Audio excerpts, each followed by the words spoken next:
Hello? Oh, they turned it on.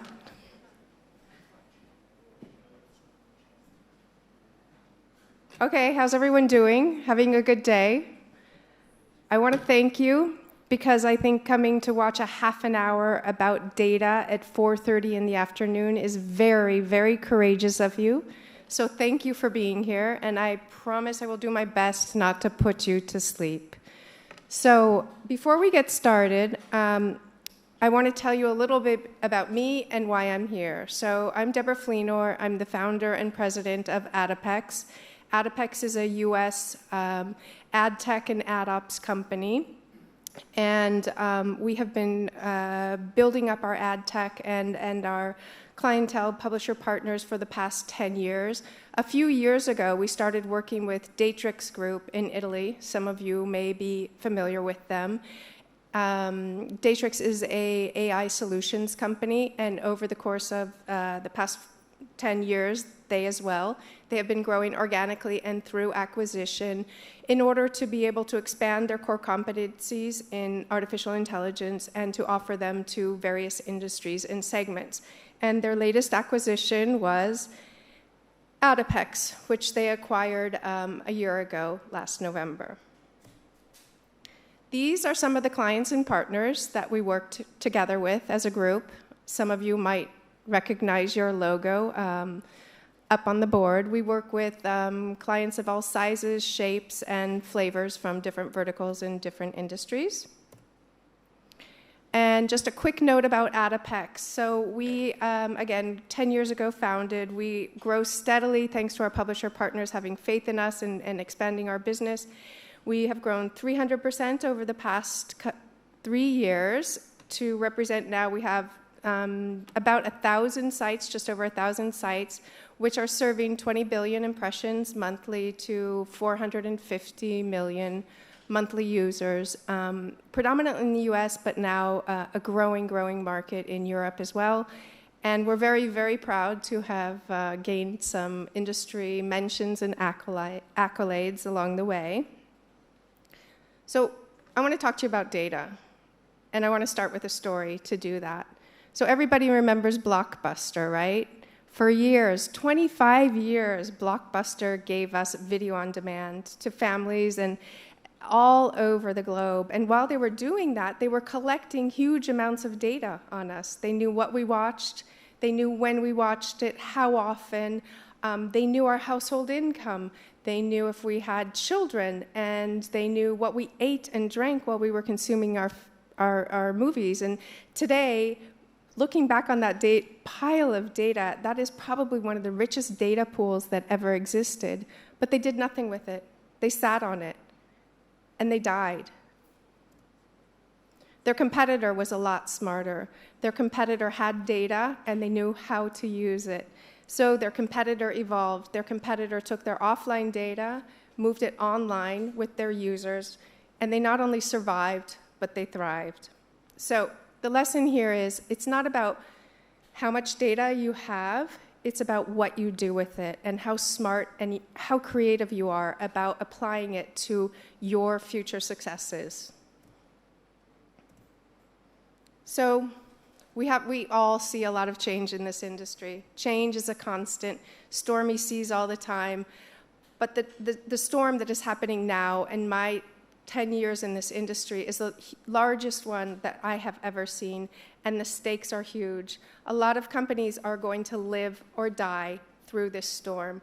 And I liken our situation to being a ship in the sea, stormy sea, and as the captain of the Adapex ship, it is our job to take our 20 billion impressions across this rough sea through unnavigated territory and get it to a safe harbor on the other side and bring our publisher partners with us to, again, not just survive, but thrive in the cookieless future. So what I'm going to talk to you today about this is not a study, this is not a consultant's perspective. This is our humble learnings from what we have been working on for the past couple years with Datrix. And I'm going to share you all of the information, is we see it through our glasses. So it's, again, not a study, not a fact. This is just the experience that we have lived, and I hope that by sharing our experience, we'll be able to impart some insights that will help you on your journey. We'll talk about the current situation, industry preparedness, what we can do today. I'll give you some live examples, and we can then talk about conclusions. So where are we? How did we get here? Well, it feels like it's all crashing down on us, right? It's not. It's been coming for a really, really long time.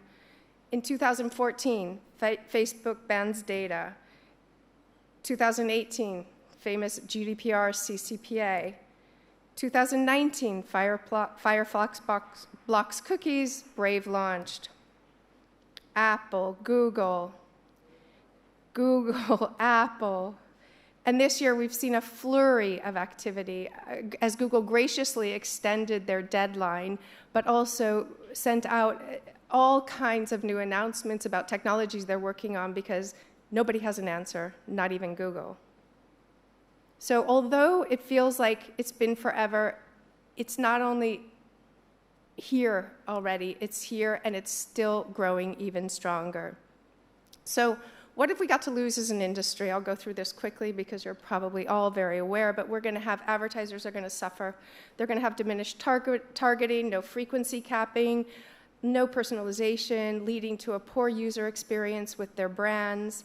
There's going to be a lack of measurement, so no attribution, and especially cross-channel. If we can't take data from the web world, app world, CTV world, and DOH, they're guiding blind through the night on the ship. Right now, 70% of the buyers rely on third-party cookies.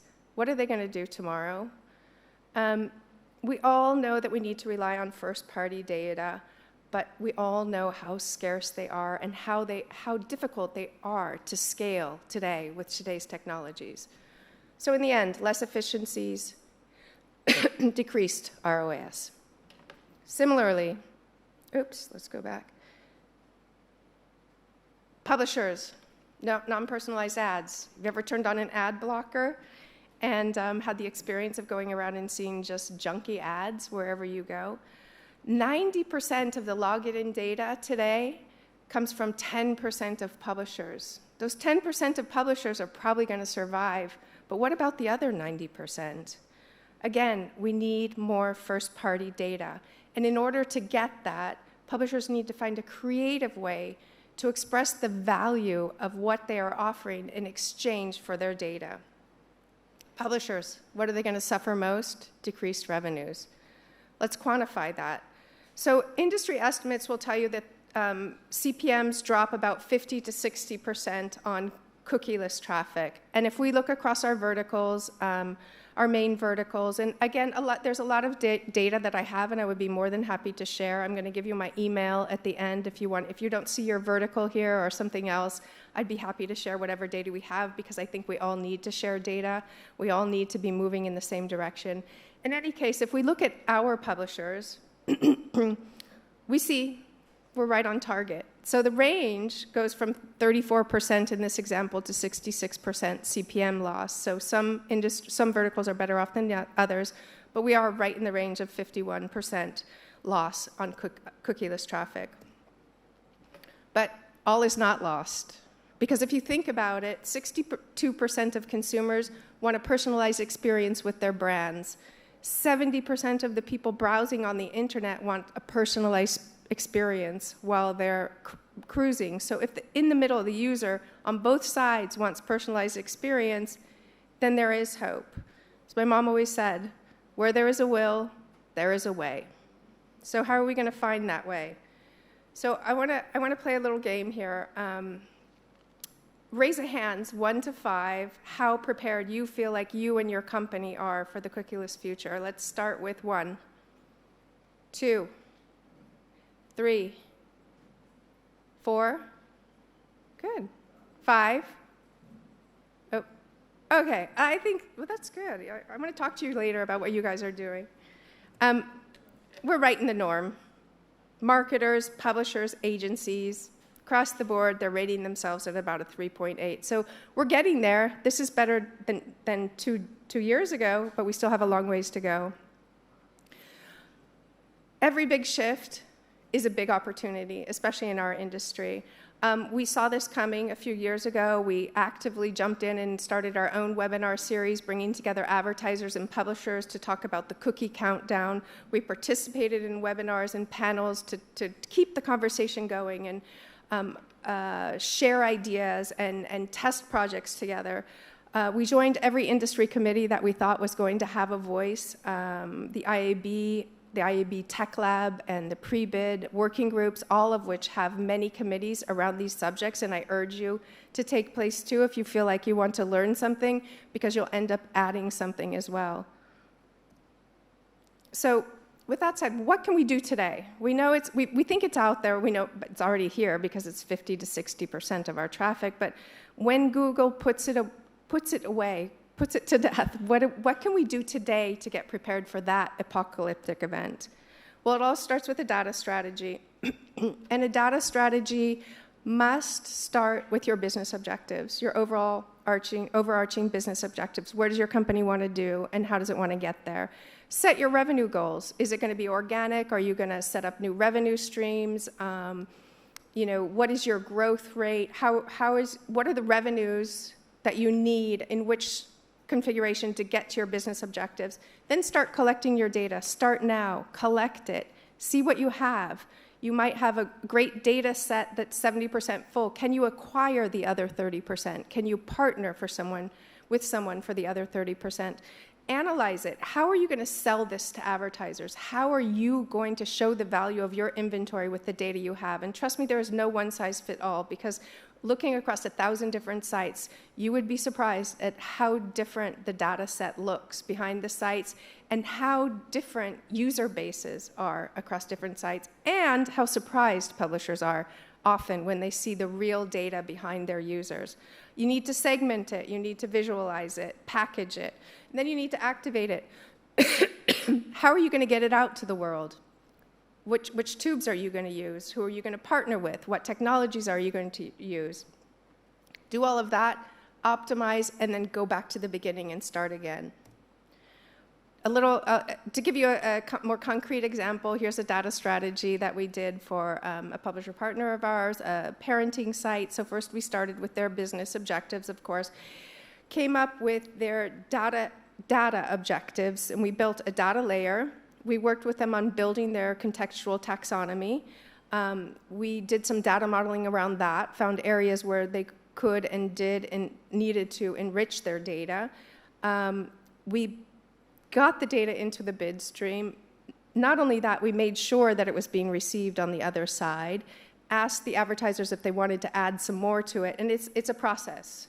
Rinse, repeat, rinse, repeat. Put it all in a clean room. Clean rooms are going to be, we're all going to have a clean room in the future. It's not going to be my bedroom. And you need to really, really keep privacy first.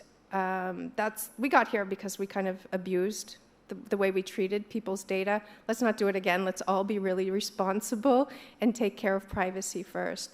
And I urge you also to remain provider agnostic. We have tested many, many partners out there, and they don't all work the same in every given environment. So test the providers and your partners that work well for you. Don't just one-stop shop. What are the trends that we're seeing? First-party data is king. You need to communicate value to get the data. Privacy and consent are mission critical, and you need to leverage third-party tech vendors. And we're going to see the growth of a lot of smaller walled gardens, but we'll get to that. First-party data is king. Does anyone disagree? But the problem is, how do you collect it? And how do you scale that? You need to, again, communicate the value. What are you giving your users in exchange for their data? Are you going to give them discounts? Do you have fidelity programs? Can you offer them rewards? Can you gamify their interactions with you? Use AI-enhanced emails so they get personalized emails to drive up their satisfaction and their engagement.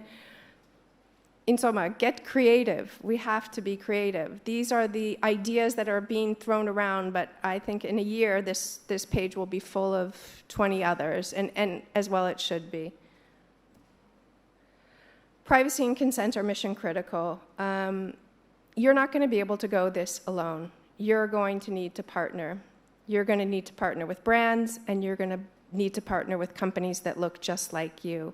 So both sides need to start with consent. That's a minimum requirement. You need to get the consent. The advertiser brings it to the clean room. The publisher brings it to the clean room. The clean room should be openly interoperable with other clean rooms, but with very high firewalls that are protecting the data in there. And through each partnership, you're going to have to establish some very strict rules. Take the time to determine who gets to see what for how long, to what use. Establish the ground rules. Exchanging data is a very, very sensitive thing and very prone to privacy risks. So make sure you're thinking about this as you enter into these partnerships, and make sure that they have the same values that you do around privacy. So leverage third-party tech. There's a lot of third-party tech being born out there. I just want to show you a way that we look at it. So if we look at the cookieless future, it's a pyramid with volume across the x-axis, so most impressions. On the y-axis, we have CPM. So at the bottom layer is contextual, and I say that's minimum requirement to stay alive. You need contextual targeting, and preferably it will need to be based on the SDA, IAB SDA taxonomies, and it should have AI and NLP built into it, so it's scalable and real and testable and reliable. It can be cleaned. The next level up is what we call addressable, so a little bit smaller piece of the market, but higher CPMs, and this is where you're going to need to work with advertisers and get creative with your data set about how you want to present it, what identity graphs, what targets do you want to build that make sense for your traffic, that will be interesting and enticing to advertisers. So it's addressable, it's kind of a look-alike, it's a cohort area. At the top in the golden triangle, I call it the golden triangle because it really is identifiable. And that's when we have a MAID, and that's when we have an email, hashed, encrypted, however it is that you keep it privacy safe. This is the place we all want to be, but not many of us are going to get here, because the estimated 6% of the internet right now is logged in users, and it's not going to grow that much bigger. So aim for, whenever you're creating your data strategy, to be hitting all three levels. You need the mass at the bottom, you need the medium cohorts, and you would love to have as much as you can of the top logged in users. The third-party tech, the evolving landscape. There are so many solutions coming out every week. It's mind-boggling. This is just a sampling to show you that there are many of the big companies working there, and many are involved in the ID solutions space. It would take a whole day seminar, and I'm on this alone to go through it all. And I probably wouldn't even be able to keep you awake through it, so I'm not even going to consider going much into depth on this. I just want to keep it very simple and talk about the three areas that we are testing heavily or watching closely for Google to make some of these products a little bit more scaled than they are right now. But these are the areas where we are currently really concentrating our efforts. So start with IAB. We have to thank the IAB. Last month, they gave us the SDA, Seller-Defined Audiences Taxonomy. This is big because it gives us all a common language. It gives us all common categories to assign to different users.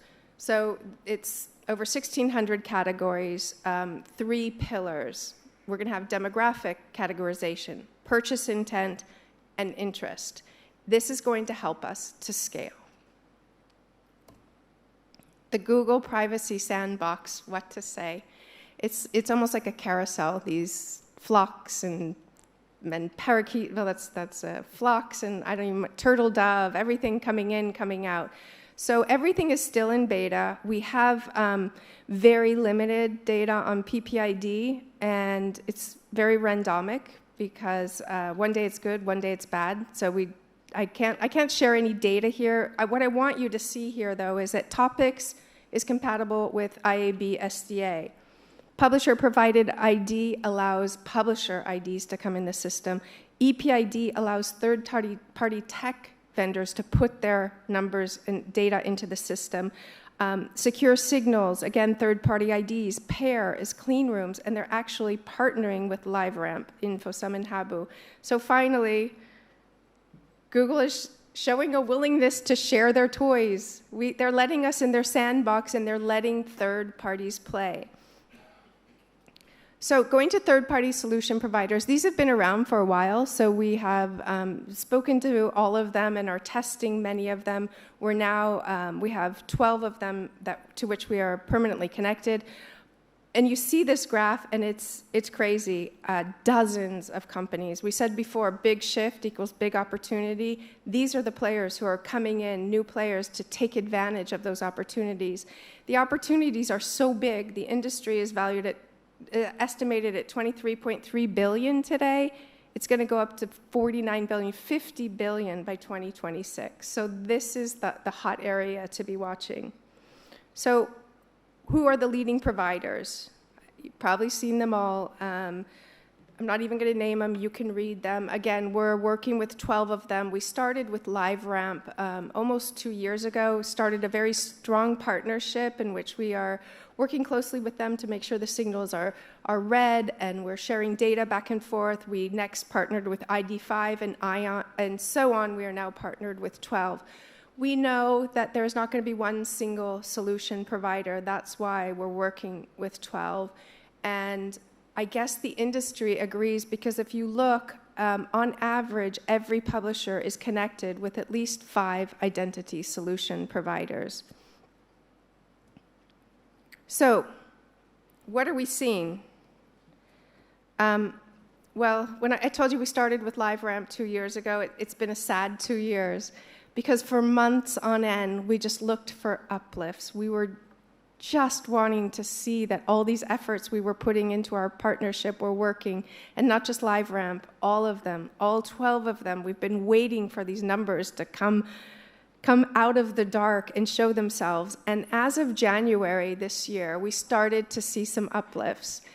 And the uplifts are growing slowly. They're very small, but they are growing. And I take this as such a positive sign. This is such a great testament to what we're doing. So I didn't give them names. ID solution provider number 1. We see, if we take the coverage, so the problem is that not many advertisers, yeah? Oh, 5 minutes, okay. I'll just get to the end. Here's the interesting thing. They all look very small, the uplift, right? The effective uplift coverage times CPM, but it's additive. So in the end, we're getting on Firefox 6%, Chrome 16, Safari 8, and other 19. So try them out.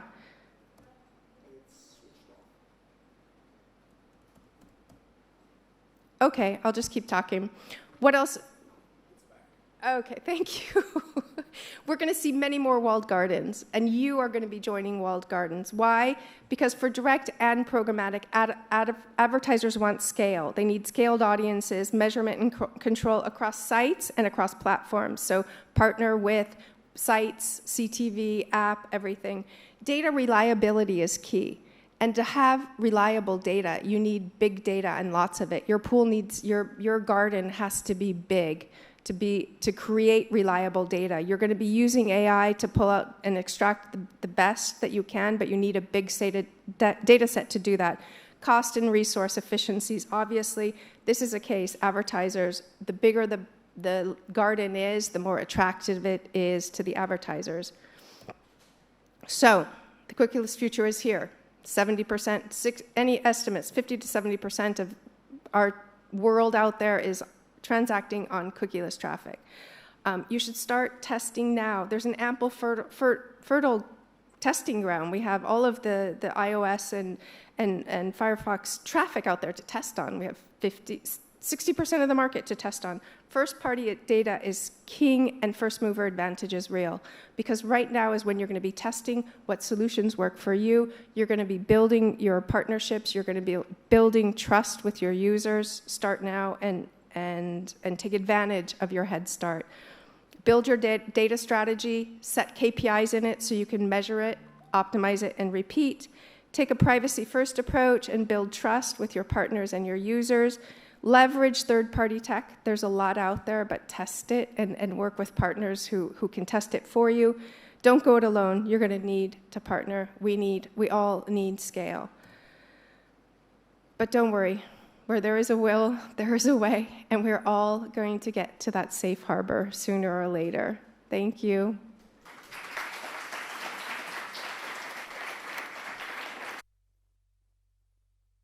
Any questions? Oh, they didn't cut me off. They just cut off my screen. Does anyone have any questions? Oh, I didn't put up my, they cut me off. Debra at Adapex.io. So again, I'm open to conversation, sharing thoughts, sharing data, sharing whatever we can.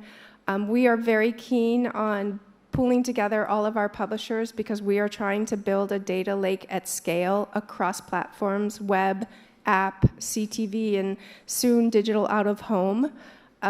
So if you want to talk about any of those subjects or anything related to data, it's one of my favorite subjects. That's how nerdy I am. Thank you.